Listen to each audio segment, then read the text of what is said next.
Hello YouTube and hello Ninth Age Committee. This is Charles of Evershade Gaming and I'm joined today by Alex from Evershade Gaming. Also known as Deino on the forums and other places. And many other places. And today we're talking about a doubles game we played almost 2 weekends ago now. Yep.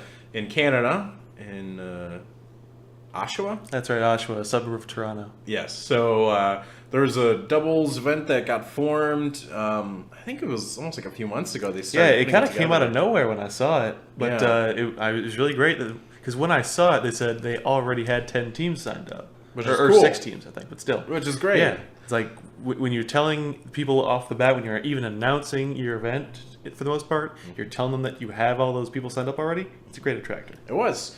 So we signed up and we went, and we came as the team last to the Brunnen G. Yes. Which was wonderful to represent in Canada. We got a few people who recognized it. I was surprised that there was less recognition than expected. I think we overestimated. I guess it is honestly an old show at this Exactly. Anyway, here's our lists. Yes. So I guess go ahead and do yours first, and then I'll do mine afterwards. Sure. So I was running a Casket of Fatep. You know why. We've got 2 Death Cult Hierarchs, one of which is the General carrying Divination, obviously the Hierophant. It's a Wizard Adept with a Sandstorm Cloak to get out of any kind of dangerous situations. And then the Scroll of Desiccation just to get rid of a problematic terrain piece for Charles's Death Star. Which was nice. Then we just have another Adept of Cosmology with the Book of Arcane Mastery to just try and get as many buffs out as possible to heal back wounds on my units. We've got a unit of 6 Chariots with the Legion upgrade and a Musician in core. We've got, the Stalker Standard, of course, to ignore all those dangerous terrain tests they're likely to take. We have a Colossus with a Great Aspen Bow, my probably favorite model in the army. And then a unit of 8 Shabti Archers with a Musician as well. You got a couple compliments. You got a couple compliments on that guy, too. What? I didn't listen to the list review for that. No. During our games, people really liked your conversion. Even though, I mean, it's like a perfect little simple kind of conversion on the Colossus. Yeah, on the Colossus model. Yeah. Anyway, so and then I took Empire Sonstal, and I had a Knight Commander, and it's not quite represented in this list, but he has got the Light of the Sonstal, the Witchfire Guard, and the Potion of Swiftness. Then I have a Martial BSB on a horse. He's got a lance and the Obsidian Rock. And then I have a Prelate on a horse as well, going for a mounted theme here. And he's got the Death Warrant. And that's all they were running for characters. And then in my core, I just have a big unit of 12 Knights with the Banner of Speed, full command. 2 units of 5 Riders, both with Brace Pistols and Heavy Armor. And a steam tank to round out my 2,500 point list. And the interesting thing about the lists is we weren't playing 2 separate 2,500 point armies. Right. We were technically supposed to be one large 5,000 point list. Yes. Which was interesting. And it also kind of came up in interesting kind of conversations about victory points, too. Yeah, and how you're supposed to count it out. Yeah, I wish that was changed a little bit. Yeah, because it definitely would have changed some results if it was more properly ratioed. Yeah. So, because normally I feel like in most doubles you don't get to have a BSB, but my Marshal is a BSB because in this it's supposed to be one big 5,000 point list, and he's the BSB for it. So it was weird. Yeah. I think the UD and Empire was an interesting kind of combination. I think we went really well together, honestly. Yeah. We actually were awarded in a list review the most balanced list. Which I can appreciate. Which is cool. Points. So looking at Team Blaze It and Raze It. Our first opponent here. Our first round opponent. I'll do the Warriors of the Dark Gods if you want to do the Highborn Elves. Great. So the Warriors of the Dark Gods have a Chosen Lord on a Karkadon. He's the general. He's got paired weapons, Touch of Greatness, Death Cheater, Dark Prelate, Sloth, and Obsidian Rock. And we did play the most current version of the rules, even though they came out the week before the tournament started. After the lists were already due. Yes, yeah. So then in his core, he's just got 18 Warriors with full, maybe just Musician, Champion, and Great Weapons. And then 5 Chosen Knights of Sloth, full command. They have the Wasteland Torch. Warrior Chariot. And a Chimera. I'm going to stick with a Warrior Chariot. That sounds good to me. Then we've got, on the Highborn Elf side, a Mage Master General, taking Pyromancy. We've got 20 citizen spears, no command of any kind, 20 more spears. I don't know if you played it like that, but anyway. 5 Aline Reavers, a giant eagle, 23 swordmasters with just a standard, 10 Queen's Guard with musician, 5 Grey Watchers with paired weapons, with the Sky Sloop rounding out the rest of that list there. Mm-hmm. Yeah.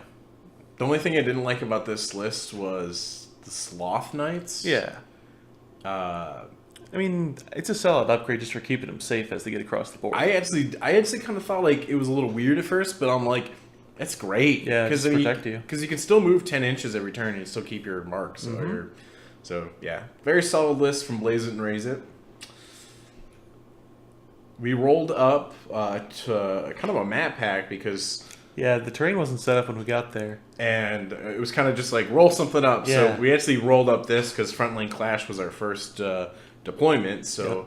We rolled this up and then we recreated it as best as possible. Yeah. With the terrain we had. So we did an okay job, but we had to substitute. I believe it was a water feature for that ruin down there. No, that there was a hill in the bottom quarter. Yeah, and we played it like a hill. Yeah, which it never really came up though. Yeah. So and then the other thing to note is since they had the Wasteland Torch and we had the Scroll Desiccation, 2 things got changed. Yeah, it was really funny. The scroll turned some kind of. I think it was a forest, and then ours turned to water feature. Yes, yeah. So it was pretty funny. Yeah, there was like no terrain left. Yeah, basically it was just like a couple hills, and the walls never affected anything. Yeah. So starting with our opponent's deployment, this is the overview of their deployment. They kind of sort of cornered on us a little bit. They really didn't use 1/3 of their board, and there's nothing past that big tree stump. So kind of zooming in, he's got Reavers, Queen's Guard, and then a spear unit. The big unit of warriors with the grey weapons there. A sloop and an eagle. Mm-hmm. And then the big unit of Sloth Knights. His Sloth Knights were really excellent. Yeah, they really were. They held up the center of the board perfectly. It meant we just couldn't advance. We just had to keep backing up. The miniatures were just cool, too. They were all Raging Hero miniatures. Then he's got his Queen's Guard in that rune back there. The big unit of Swordmasters with his Pyromancy Mage, which I feel like we weren't that scared of, and then we kind of deployed wrong. Yeah, we kind of deployed into their hands. Yeah, unfortunately. Oh, we plopped a little early. Yeah. Next to the Swordmasters is the Chimera, the Chariot, and then the last unit of Spears. Mm-hmm. And the objective is Breakthrough, which is important. Which I think the worst thing about our army is we were not very good at scoring. Yeah, it was a little awkward. Mm-hmm. So kind of this is the overview of our deployment.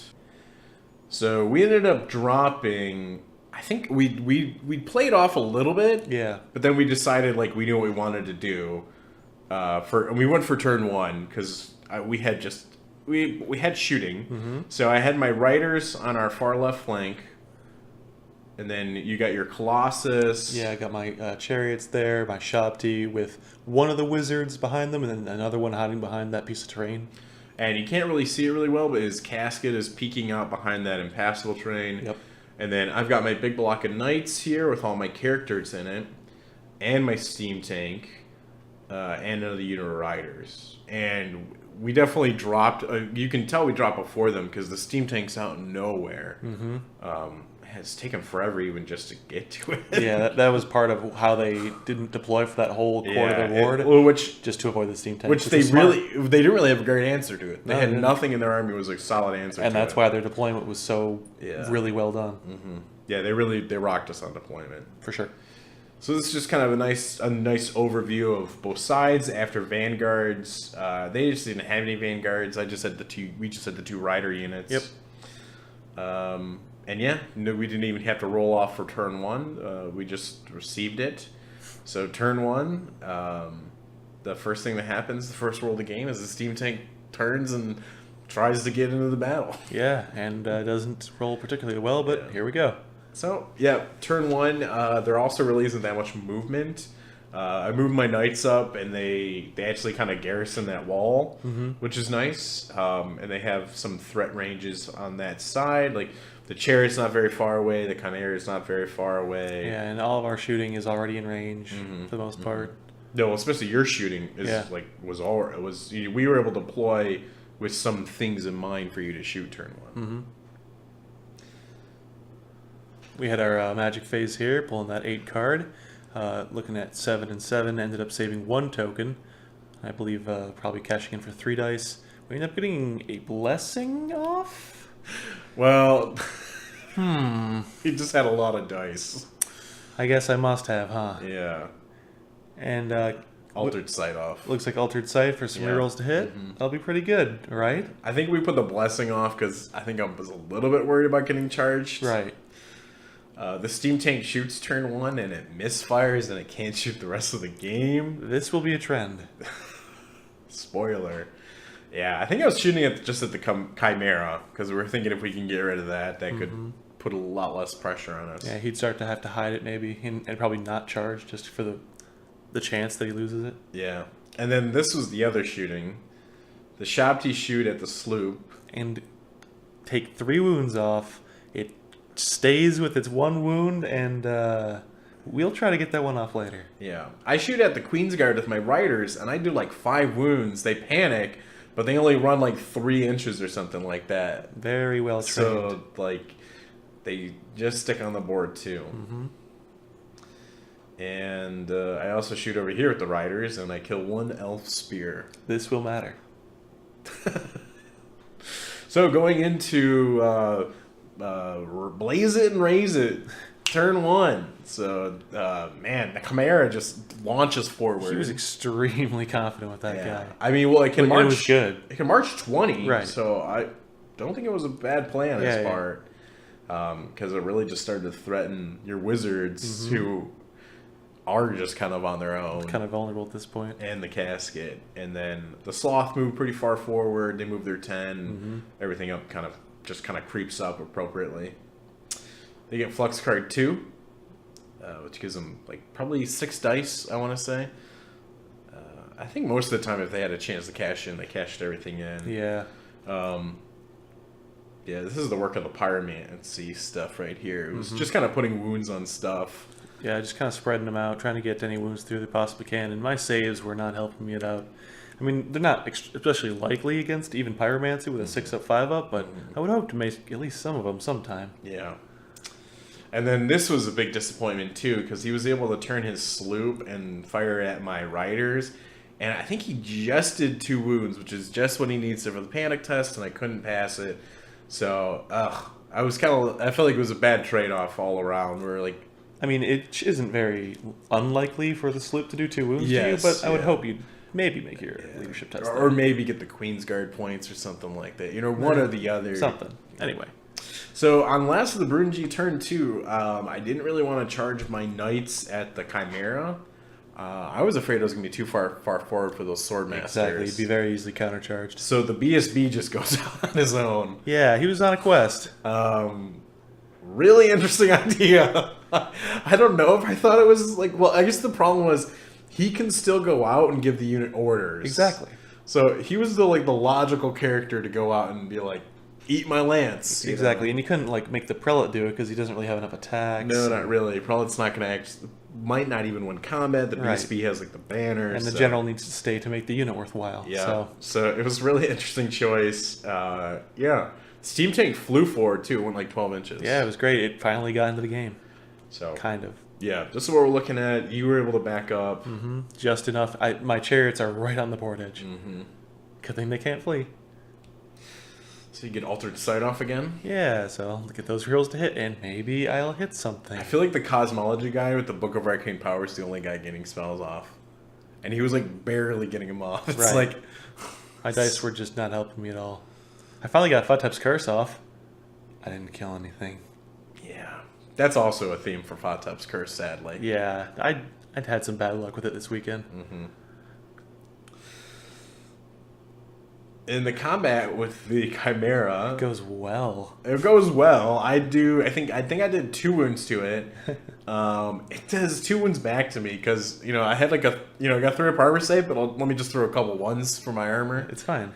I do beat it in combat. I don't pursue it. Right. And it actually takes another wound going into the scroll of desiccation Yeah, and area. dies, right? No, not yet. Not yet, right. But it's still there. Its days are numbered. And then I just turn my BSB to look at all the elves. So, yeah, that was pretty. I did not expect to lose 2 wounds there. Right. That's for sure. This guy rallies on their turn 2. Which is good, because it blocked the Karkadon riders in the actual charge phase. Yeah, it did. That actually did help. Yeah, I think he would have had to go on to like maybe your Colossus. Mm-hmm. And he would have lost the sloth bonus, but he wouldn't need it at that point. No, if he got on their Colossus, that's not a great fight. And this is what the rest of their movement looks like. So the scoring units on the left are really kind of pushing forward with those sloth warriors in the middle, and that's kind of like a tough call what to put in there because my knights are like the only thing that's actually like a decent challenge to them. And the only way to get there is through 2 other units. Yeah, and they're just all on the other side of the board. So, and the chaff kind of moves up to start kind of protecting his sword masters. So unfortunately, we weren't able to affect their chaff whatsoever. No, we just didn't really have enough. Didn't really have enough shooting in the right places, or enough luck with our shooting in the right places. That's true. That's true. So that's a good pick of the movement. This was important. He failed the Scorching Salvo because of the Obsidian Rock. Hell yeah. And I remember he felt really upset about it. Mm-hmm. And he was like... I failed to cast. Well, it was like, I'm not targeting that unit. It's like, it's a 24-inch hex. Like, of course you are. You are targeting the unit by virtue of it being a hex. Yeah. So that was nice. I think we actually stopped this round most of the Pyromancy because he failed that one spell. Yeah, because it was so many dice to didn't get any back. And then the sloop shot on my BSB and he survived, which is incredible. Miraculously. I think he did 2 wounds too, and it was like it just made the 2 4-ups. It was awesome. The dice finally turned around. And then over here, the Grey Watcher shot at my knights, and they didn't do any wounds, but they put the -1 to hit on them, and it's whatever. Yeah. Just trying to record it. They really didn't do all that much this game. They were just kind of a nuisance. As they tend to be. So, last of the Brunnen G, turn 3. Brace for impact goes on the Knights from the BSB, because skillfully he was within 8 inches. And then some charges start to go out. I charge the Knights. They could just get through that gap between my BSB and the Reavers into the Chimera, and the Chimera flees, and it dies on the dangerous terrain. Amazing. Which was kind of just awesome. And then the BSB charges the Reavers, and the Knights redirect into the Sloth Knights. They don't make it. And then you want to tell about what your units did? Yeah, I had unfortunately tried to coordinate a charge with both the Colossus and the Chariots, but the Colossus rolled something pitiful, like a 3 for his distance. Yeah. And so it ended up being only the Chariots, which I knew was probably going to be a losing fight against those warriors. I really needed the Colossus just on the edge to provide like a good 9 hits in that combat that would have totally turned it on my favor. I mean, I think you have a decent chance with that beginner Chariots, but the Colossus would have put it over the edge for sure. Way over the edge, yeah. And that's what we needed in this instance was some advantage here. Yeah. To break us out of this hold they've got us in. Yep. So, unfortunately, the Colossus he's just right behind the Chariots, kind of vulnerable right now. Completely useless. Yeah, and then the Shopti just kind of keep backing up. The BSB's in combat. The Steam Tank went forward again, and the Riders and it are going to try and pick on the Sword Masters this round. We get Flux card 4, and we save 2 tokens. So. Ended up picking up some dice, but guess we just couldn't cast anything this round. Yeah, I know. It's like you pick them up, and then they just, you put them back down. Yeah, we put up Fatep's Curse, is that, on the sloop there. Yep. And we only needed 1 wound. That's all we needed. 1 wound. Well, we didn't realize at first that they have a minimized test against Fatops. Right, because, well, I mean, obviously it's a discipline test, but in addition, it's just weird that you would end up rolling a both maximized and minimized roll at them. Or it's not even that. It's a minimized 46 test, yeah. It's just weird. So my BSB goes into these Reavers. He kills 3, and 1 Reaver does 1 wound, and I rolled another 1, and my BSB dies. Just falls right over. Really sad. It's a little Reaver stick. Yeah. Boop. Yeah, 1 little Reaver poke. These are the impact hits from your Chariots. Yeah, I was doing actually pretty competently. I was pretty excited that maybe something could start going my way, and then he rolled his armor saves. Yeah, because didn't you do like 6 wounds or something like that? I think I did like 9 wounds, something obscene, and then he just saves like an absolute beast. Yeah. And that was par for the course in this combat. And I ended up losing 2 models and performing like this. I think I actually did pretty admirably. And No, I believe I won the combat. You He stuck won. there. You Yeah. won by 3. Yeah. And he made that break test. Right. On a 6. Mm-hmm. I mean, he had the reroll now, which is also like. And I couldn't believe I did this well without the without the giant. Colossus, but I believe he whiffed pretty hard. Yeah. Yeah. Well, I mean, he just. Yeah, I think his hit roll was bad, and then his wound roll was fine. Yeah.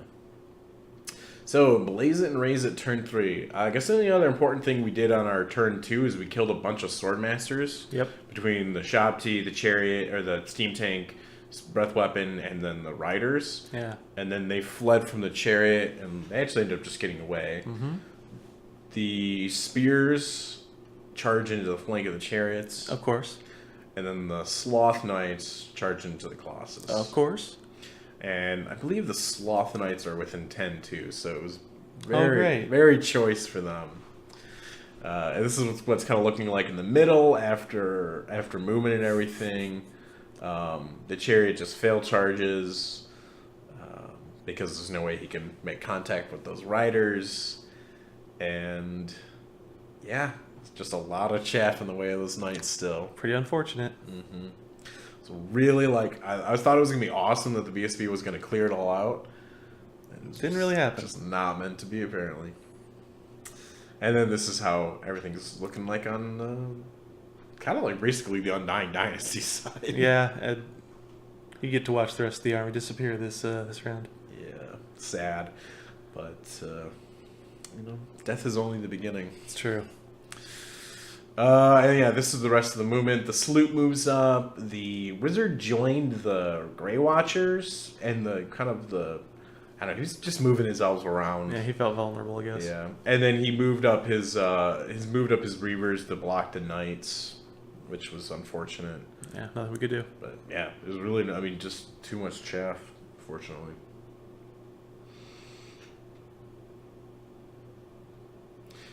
A little pyromancy magic does another wound to the casket. Starting to get a little concerned. Mm-hmm.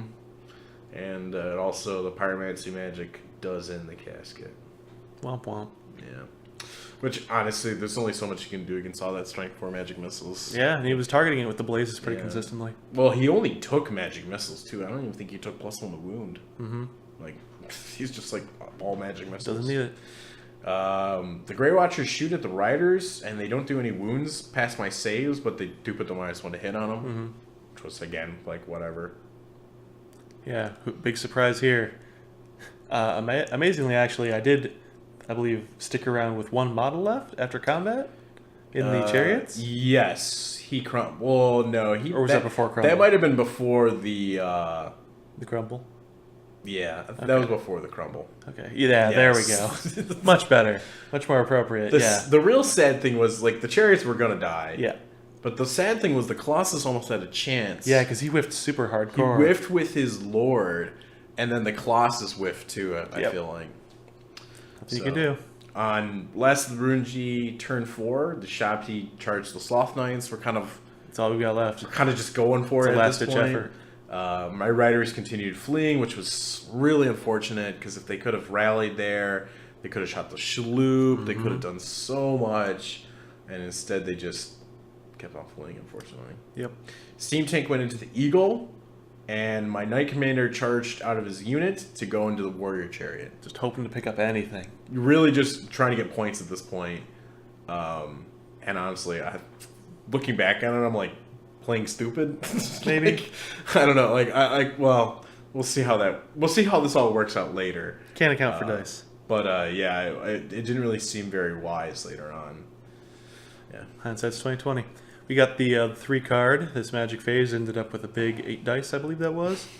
And this is the only picture I took from this phase. Yeah, I just kept flipping over cards because I was throwing 2 and 3 dice and I wasn't hitting any casting values here. Nothing. Just, because we had Perception of Strength, we had Altered Sight, we had, Stars Align. Yeah. We had so many buffs the Shabti could have used, and they just didn't receive any help. Wasn't going well. So unfortunately, the magic phase is just a dud. And we just kind of go into the combat phase. So all the shooting's tied up or fleeing, and the steam tank kills the eagle. The knight commander puts like 3 wounds on the chariot, and then breaks it in combat and runs it down. Wonderful. He takes a wound though going to the rune, which was kind of sad. Yeah, he just ran really far. And this went pretty predictably. Yeah, this was sad to watch. Yep. I just felt It's getting cut down. yeah. It was a last-ditch effort, and it didn't pay off at all. I mean, because it just needed some kind of support. And didn't get any. I didn't get any, and I think the worst part was too is you crumbled a lot. Mm-hmm. Like you crumbled like 4 models or something like that. That's what happens. Mm-hmm. So unfortunately, the shop they stick around, but Not for long. they only got 1 wound left. I'm pretty sure. Turn 4, these guys tried to charge the knight commander, and he failed it. He rolled box ones. Yep. Which Fine. is not the saying. He rolled snake eyes, Yeah. and he just failed it. Which I'm fine with that. I was okay with that because I honestly think that was a bad matchup. And it's about time. Yeah. I guess that was like the worst roll of the game. Was Right. like failing like a 10-inch charge. That barely would have affected it because Yeah. you just would have fled and rallied later. Yeah. And yeah, he just kind of turns a lot of his shooting to face the knight commander, and then just continues to check my knights. These guys put a wound on him, I'm pretty sure, actually, which I was like, Come on. like strength 3 bow. Like, Have I rolled enough ones? I think the sloop shot, and I made all the saves from that, and then these guys put a wound on him, which is just like, stop. Come on. And then turn 5, I try to march him away, Can't and do I it. just failed the DT again. And he just dies. And this is when I was like, maybe that was a bad choice. Maybe. Yeah. A lot of dangerous terrain going around. Cool thing, though, the steam tank makes in the sword masters. About time. So that's great. The knights go into the reavers. Picking up some points. Where we can. These guys rally to sort of, I guess, block Try and chosen chaff knights. up there. Try and chaff them up from counter charge, maybe. Yeah. Just hold them right where they are. Yep. We really wanted them to get the objective. We're like, stay in our deployment zone. And this is what it looks like after combat. I made an oopsie actually in the magic phase. How's that? I killed the reavers That's right. with magic because I had an overrun into the Grey Watchers. Yeah. It was long, But you could have made it. but I would have rather made it on his turn, be able to fight those, and then like turn and threaten Exactly. more stuff. So I for some reason I thought I could still overrun I don't know. like a dingus. So unfortunately, I make another bad play there. He charges the riders on. They charge the riders on their turn 5. Yep. Everything moves away from the steam tank because nothing can kill it. And Those elves just kind of shuffled away. yeah, basically, the riders get into combat and they promptly get killed by the Chosen Lord. Of course. And pretty much that wraps up the game right there. Because on turn 6, Just kind of shuffled around and he shot. yeah, I moved my knights away. I try to get my steam tank into something, but everything gets really far away. Yep. And importantly, your Hierophant's still alive. Yeah, flew him away in the corner. Flew him all the way with that sandstorm cloak, and this is basically the final pick of the game. So they easily have the objective. They got 3 scoring units in our deployment zone: the Sloth Knights, the Chosen, or the Chaos Warriors, and then the High Elf Spearmen. Yeah, there's an Highborn extra unit of Spearmen. them, yeah. So yeah, they easily won the objective. So it wasn't even I couldn't really even get my knights into the deployment zone or anything. Yeah, it was unfortunate. So, yep, and the steam tank's still alive. Steam tank didn't get a scratch on it. Went through the whole game without taking a single wound. Proud of that. Despite losing, it's gone. Yeah, despite losing, which is actually kind of interesting because it could have misfired and took a wound from that. But Right? instead, it just was like, nah. Yeah. So I got my prelate left, my cavalry left, my steam tank left. I have my general. You have your general, which is important. That's 200 points. It's true. Yeah, I mean, I gave up like 400 points just from my character, the 2 characters I lost, because I lost my BSB and I lost my my general. So. Yeah. It was a lot to give up. So it ends up being a big difference in victory points, and it's an 18-2 loss for us. Yeah. And that's really where it hurt us, because it meant that the way the army composition worked, we both had generals, so that's 400 points we could give up, Yep. and you had that BSB in your army, so Yeah. that's a further 200 we could give up, which is 200 more than a lot of other armies. I tend know. to It do. almost felt like We shouldn't have taken it. It almost felt like only one army should have had a general, I know. since it counted as like a big 5,000 point army. I don't know. But these are all notes. I'm sure Irik's going to be watching all these battle reports and comment and taking notes. So, Of course. hopefully he'll be able to do that. But I mean, good on Blaze and Raze It. Yeah, I mean, apparently during the list review, they were favored to win against us. They were. Oh yeah, they were favored big time. Yeah, which I could see why they thought that. They did have a lot of chaff that we just had a hard time getting rid of. And that's exactly what happened. Yeah. Well, thank you everybody for watching, and I hope you enjoyed this battle report. We're going to be making the next 2 reports for this little 3-game doubles tournament soon, and we'll get them out to you. Thanks.